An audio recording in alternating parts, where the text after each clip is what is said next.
Hello, listeners, and welcome to the audio edition of Cam White's 32-part series, Reading the Offseason Tea Leaves. I'm Mike Vadala here with Cam White in episode 5, where we'll be digging into the Las Vegas Raiders.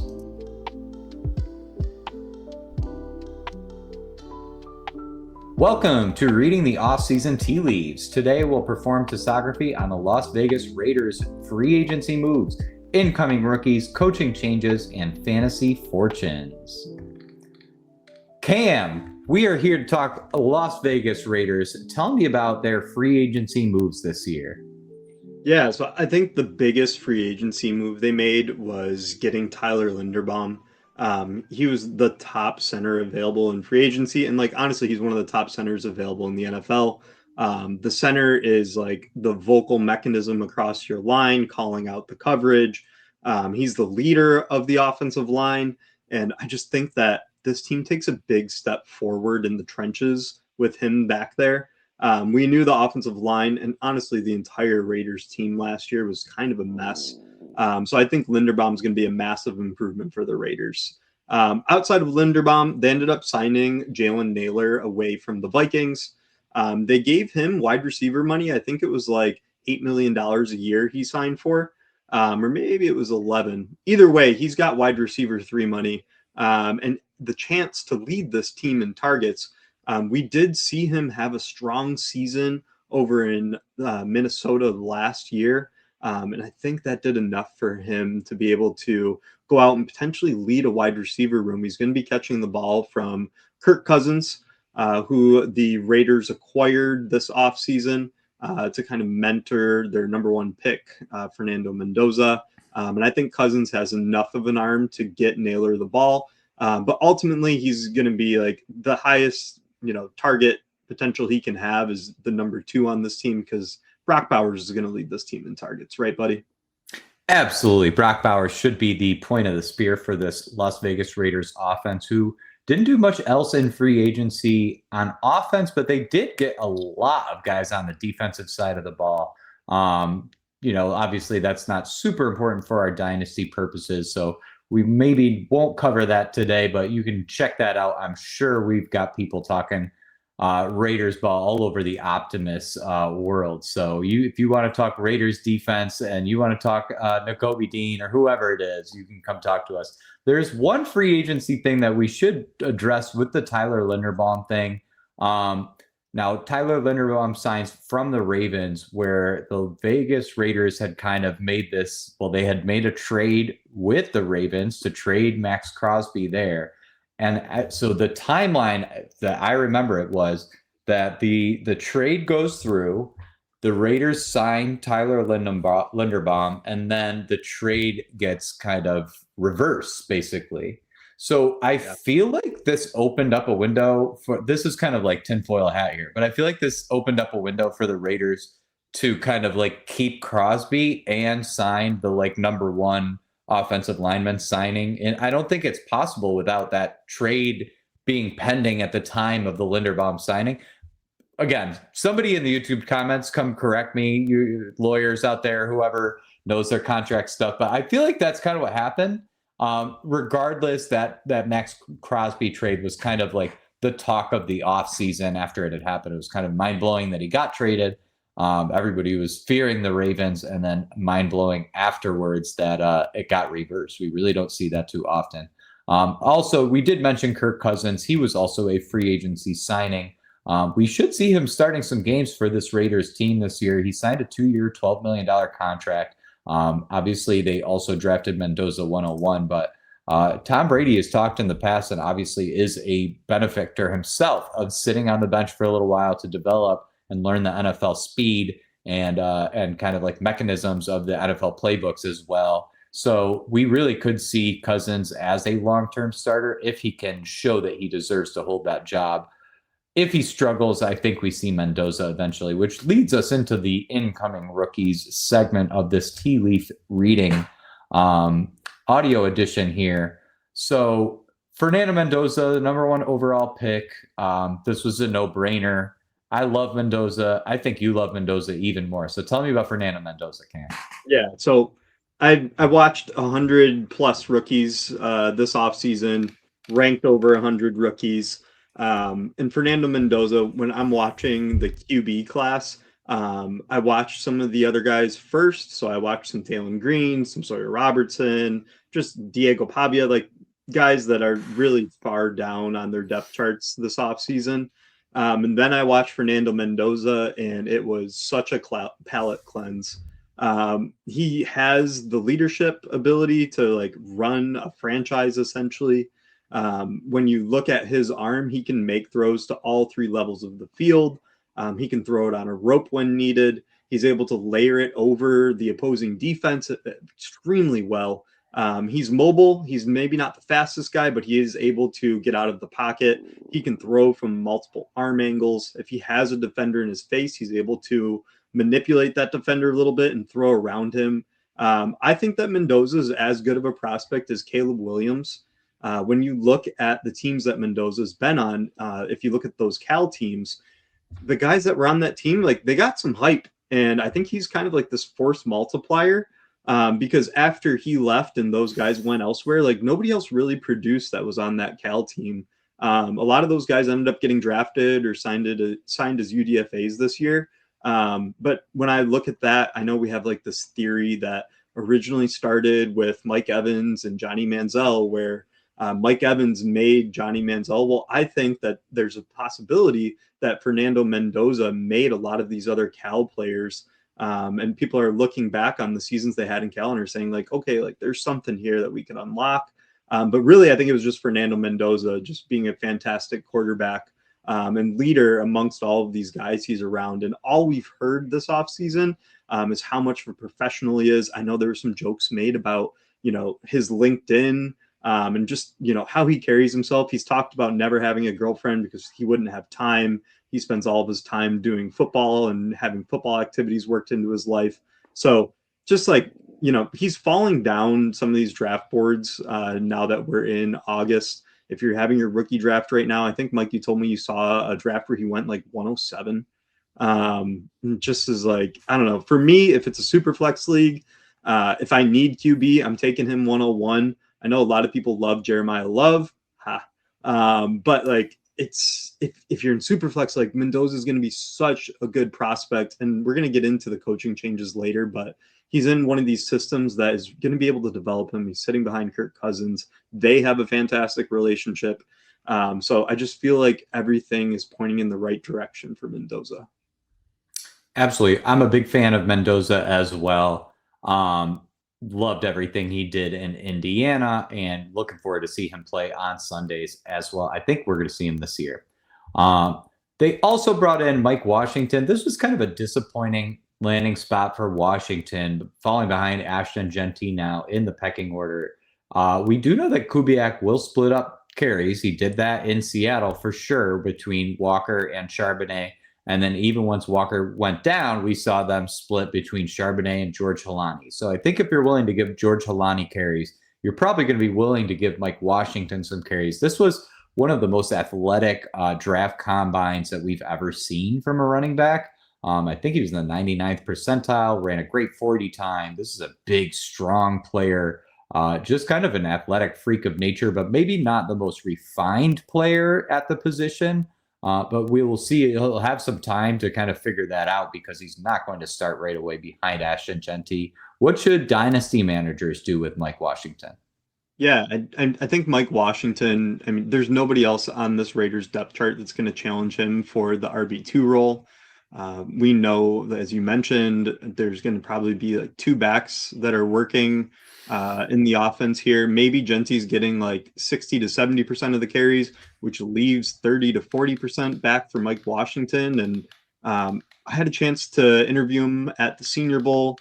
Nate and I watched him, and we had Nate stand next to him during the interview. And like, Mike Washington is a mountain of a man. This guy's like 6'2", 230 pounds. And then he goes to the combine and runs a 4.3, 340.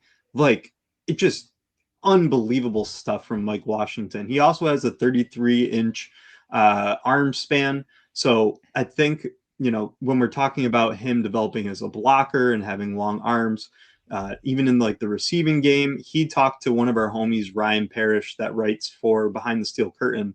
And Ryan was able to get this clip from him where Mike Washington's talking about having bricks for hands back in high school and how much he'd worked on pass catching. And when we were at the Senior Bowl, I thought he was one of the best pass catchers out there. He was catching balls way away from his frame.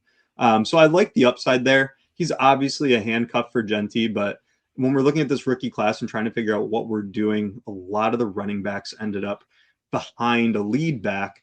I think Washington has a case to be made where he could be fantasy relevant earlier in his career than some of these other guys that are like maybe RB3 on their team or RB2 behind like the former Super Bowl MVP if we're talking about like Emmett Johnson. So I like Mike Washington, probably going to be saying like, third round, beginning of the third round is where I'd feel comfortable taking him. But if Ashton Jeanty goes down, this is a guy that can have RB2 weeks like very easily and early in his career.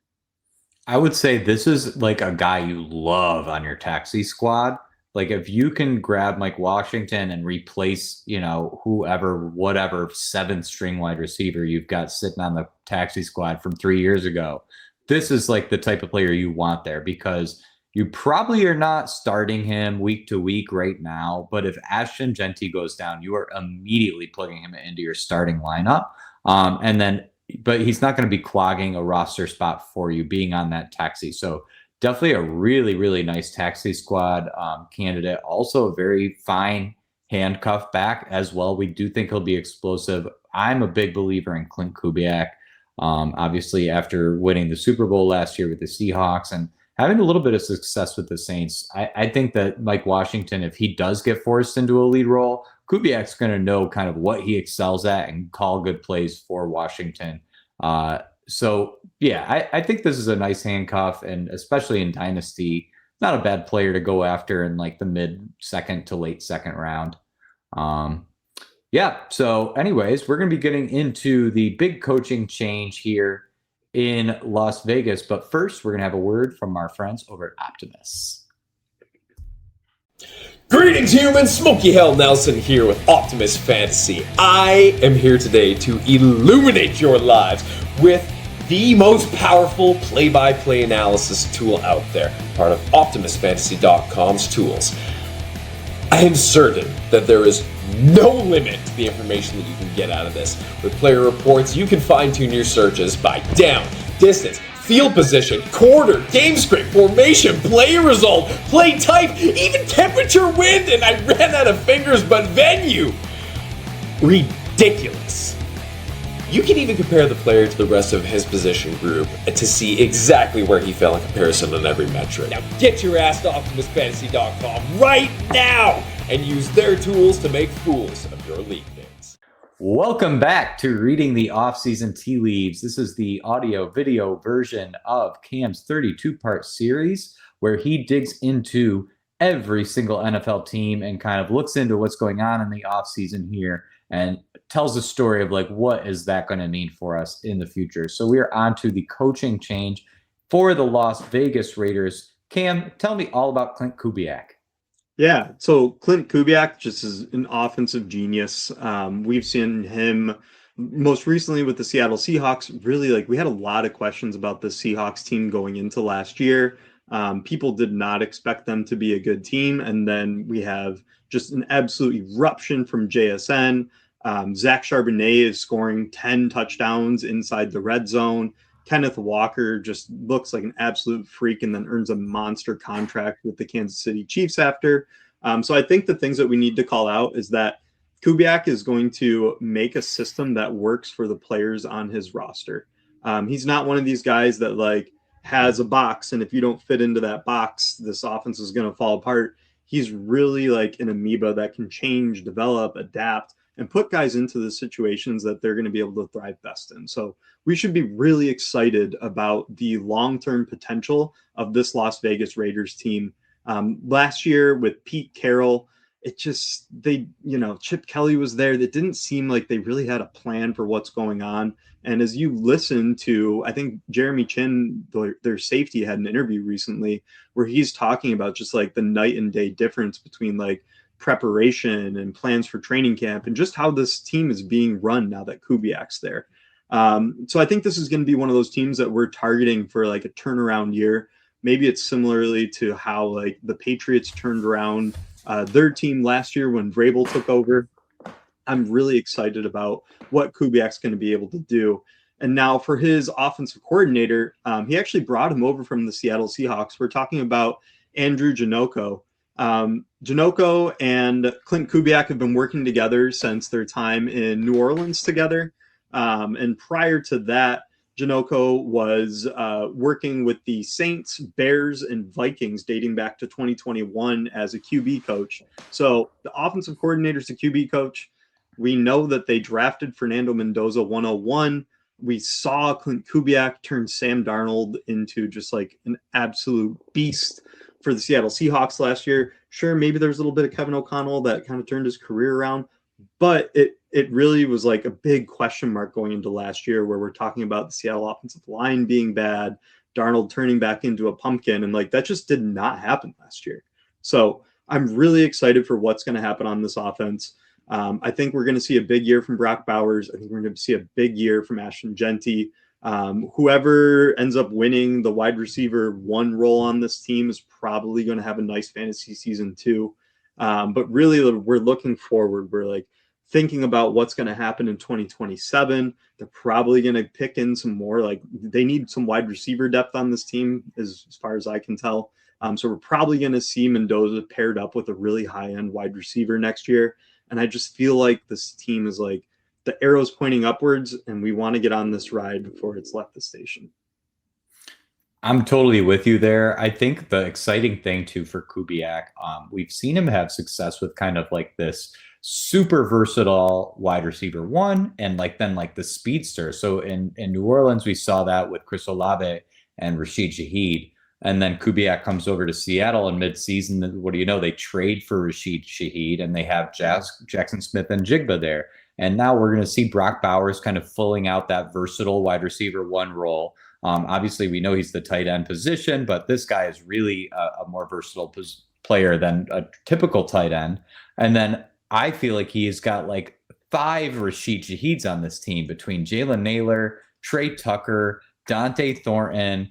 We're going to talk about 6th-round rookie Malik Benson as well. All of these guys are elite speed players, and players in Jalen Nailor and Tre Tucker who have had big games before. They've already shown that they belong on the NFL field. I'm not convinced either one of them should be a team's wide receiver one, but in terms of like that Rashid Shaheed role, I don't know if they're as good as Shaheed, but they're close, and they have that take the top off speed there. So I really think that's an exciting thing that matches with kind of what Kubiak, a piece that he kind of always has in those offenses. So yeah, definitely just a stacked skill position offense. They brought in Linderbaum again. That offensive line last year was not fully healthy. So I think we're going to see a big step forward. I'm with you, Cam, that this team is primed to ascend. Training camp news. We've got Kirk Cousins and Mendoza are just getting along just almost too good. Just think the opposite of JJ McCarthy and Kyler Murray, and that's what's going on in Las Vegas right now. Those guys just love each other. We saw the Step Brothers clip come out when they were doing the schedule. So yes, those two are indeed besties. So love to see a relationship there between a veteran and rookie. And both of these guys are, I think Kirk Cousins personally, I feel like he's a little weird, but like, I think he seems like he's a nice guy. I feel like he seems like I would hang out with Kirk Cousins, and Mendoza seems awesome too. I think both of these guys are just like fun, good people that you can root for. So that's nice to see. Mendoza having some of the typical rookie growing pains, throwing some picks in camp and, just kind of testing things out, right? You're supposed to throw your interceptions now to kind of like see what can you get away with. But all of his teammates have commended him on his professional nature and how he approaches the game. So you love to see that. And then again, we brought this up earlier, but 6th-round rookie Malik Benson getting a lot of buzz out of camp. We know that this receiver room is fairly open. So It's interesting for sure. We'll keep our ear to the ground for more Malik Benson buzz. Maybe not quite enough to call it a drumbeat or anything yet, but definitely there's been a little bit of buzz, and we'll keep on listening for that as we go here. Did I miss anything on the training camp news, Cam? Now I know you are kind of like our training camp whiz. Yeah, I think that's pretty much it. Just like the constant like drumbeat of positive Mendoza news is really important to pay attention to. He has an aura when he steps out on the field.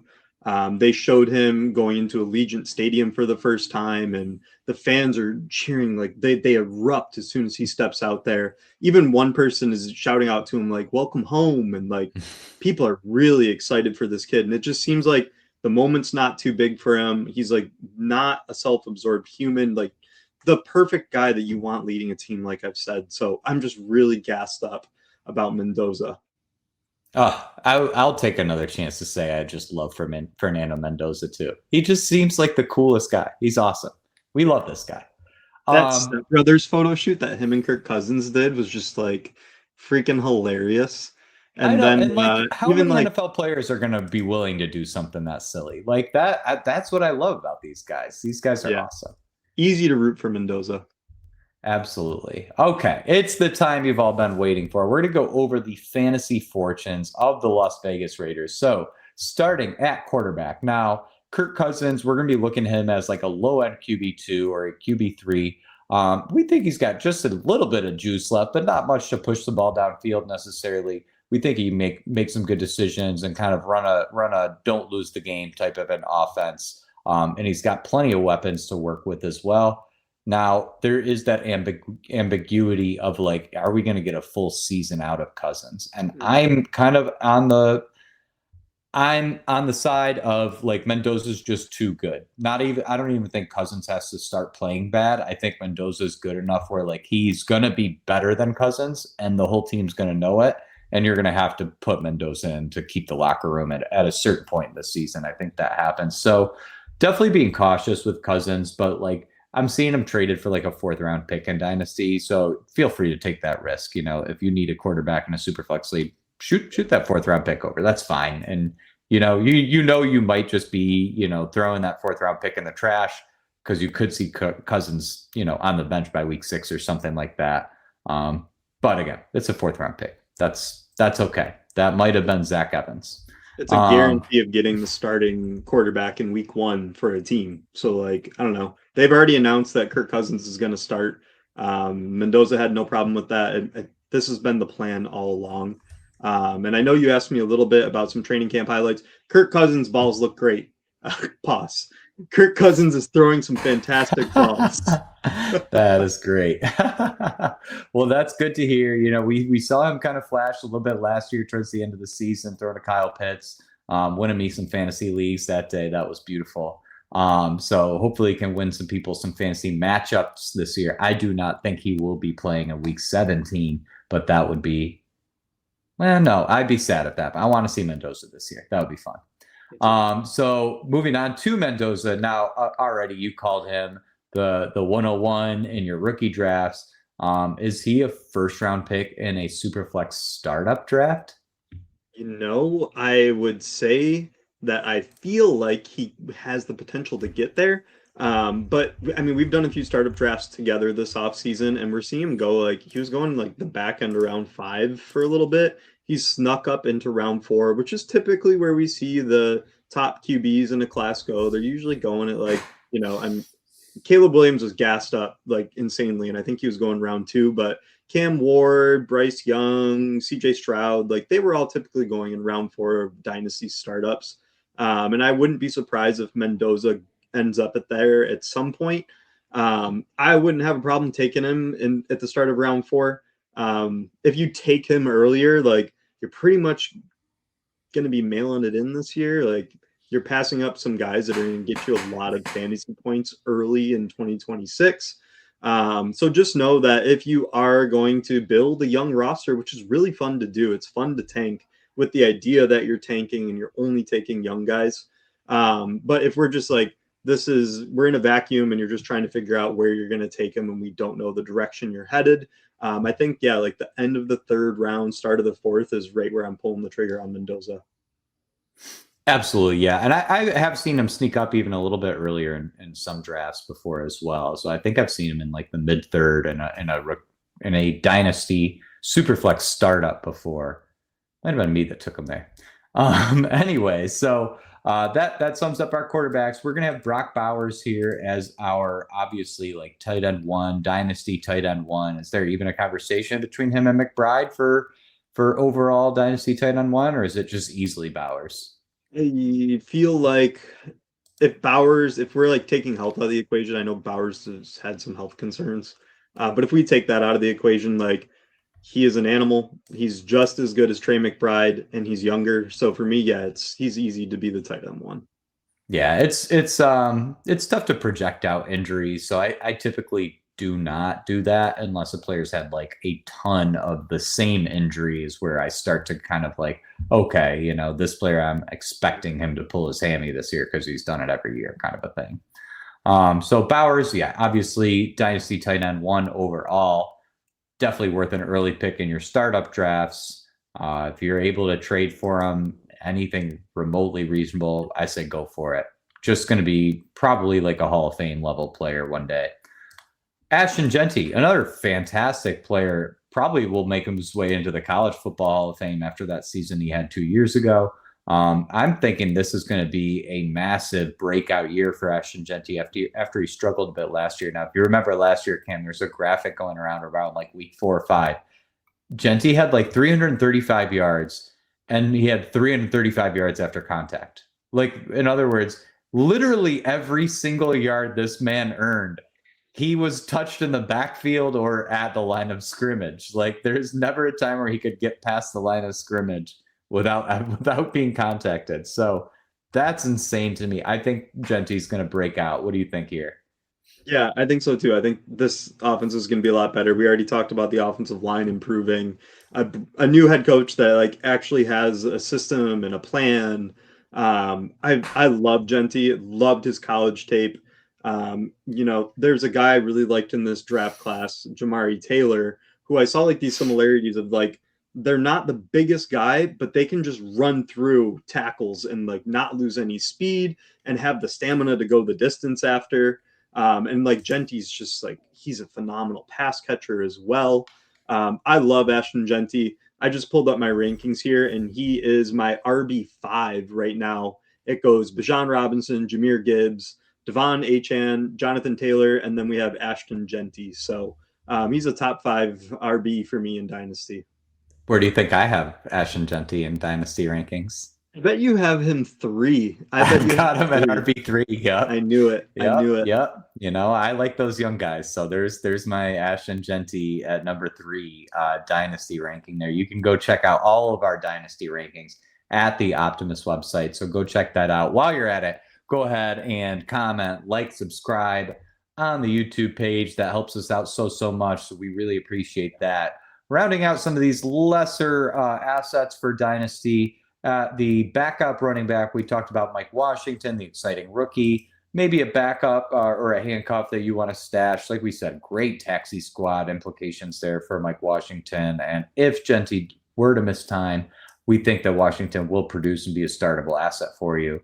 Wide receiver, we've got kind of a big room at wide receiver. So Tre Tucker, and Jalen Nailor are going to be your guys that we project to possibly take that wide receiver 1 role. They'll be wide receiver 3s for fantasy purposes, most likely. But whoever does take over that top role in the receiving room should be valuable for fantasy, especially these guys are going pretty late in drafts. So again, that would be more redrafts. In Dynasty, I've actually been able to pick up Jalen Nailor out of the free agents in a league. So you really can get these guys pretty cheap for players that I think they're going to have spike weeks of like 20 and 30 points sometimes, and then possibly kind of give you like a 10-point floor. So these are kind of interesting players here for their costs in Dynasty. If we go a little bit further down the depth chart, we look at Jack Bech, kind of like a shifty slot receiver who could do a little bit more than that as well.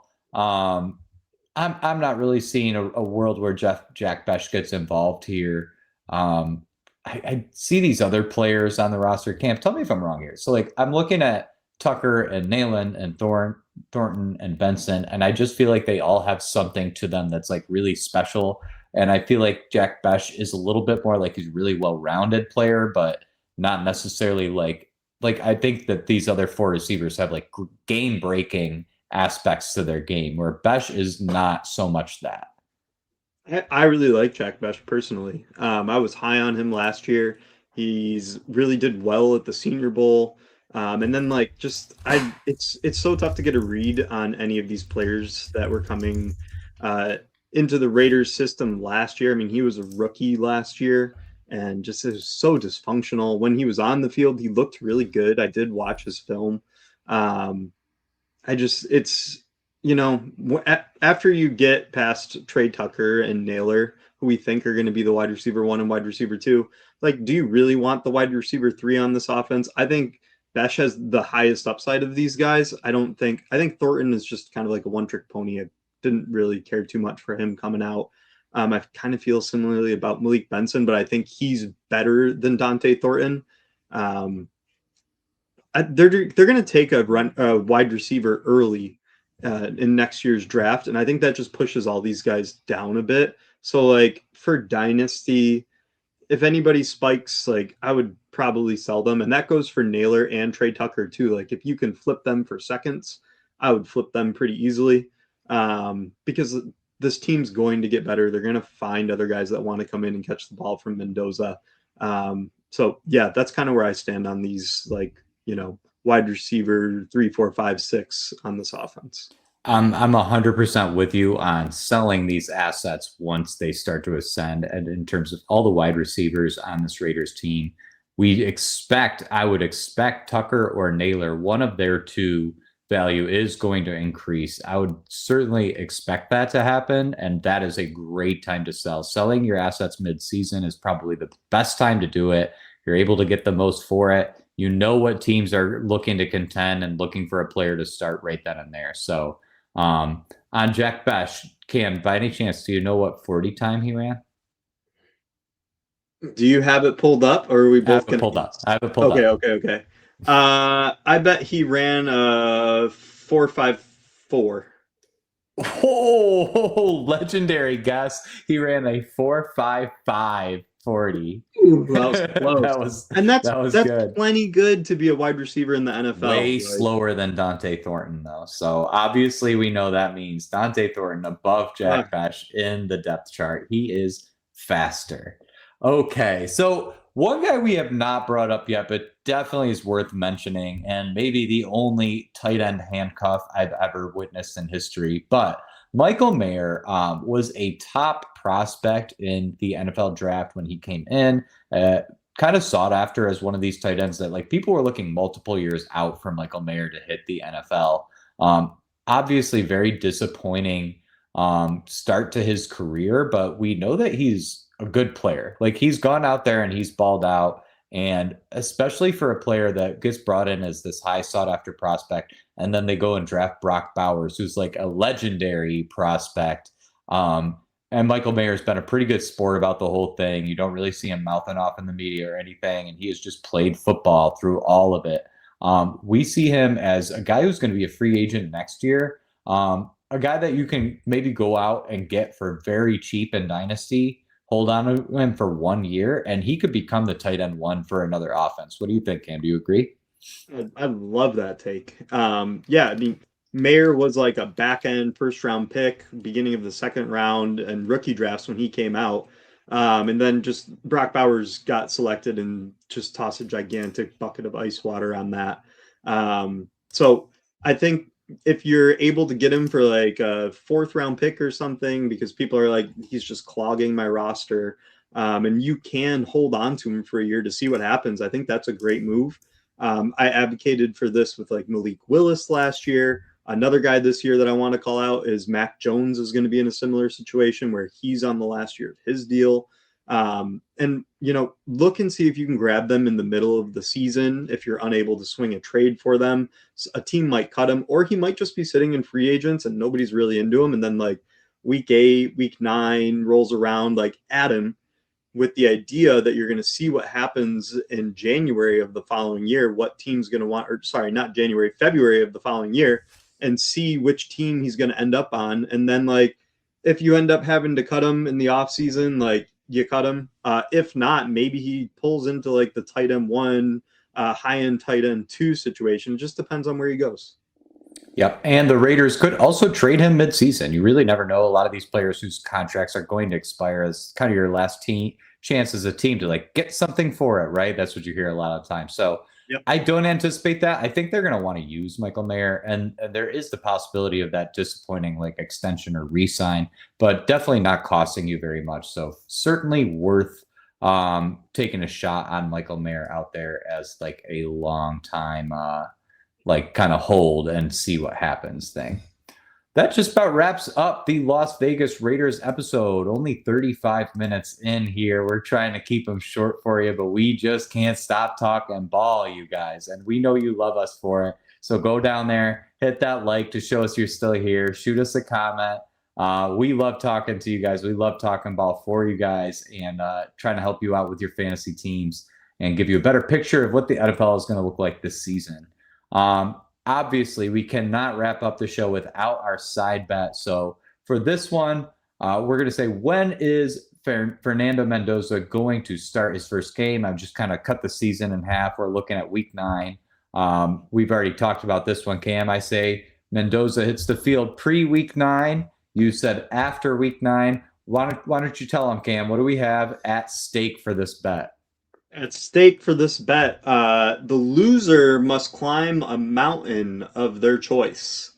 So if he starts before week 9, I'm the loser. Mm-hmm. If he starts any point after week 9, starts 2027, 2028, 29, 30, like literally starts any game after week 9, Mike is the loser. So starts his first game if it's his first start after week 9. So if he starts in week 8 and then he starts in week 9 also, I still win that. Okay. Yes. We got to be clear. But I'm just saying that it could be 2027 potentially. Not that I think that, but still you're climbing a mountain, buddy. That's fine. I'm a good mountain climber. We're going to be doing a little bit of that together soon. Anyways, that is for off the air kind of conversations, but I'm excited to get out there and climb with you, Cameron. For Cam White, who is White Heat FF over on Blue Sky, I am Mike Vadala. We are here on behalf of Optimus Fantasy. This is the offseason Reading the Tea Leaves series, and we will be back next time for the Atlanta Falcons.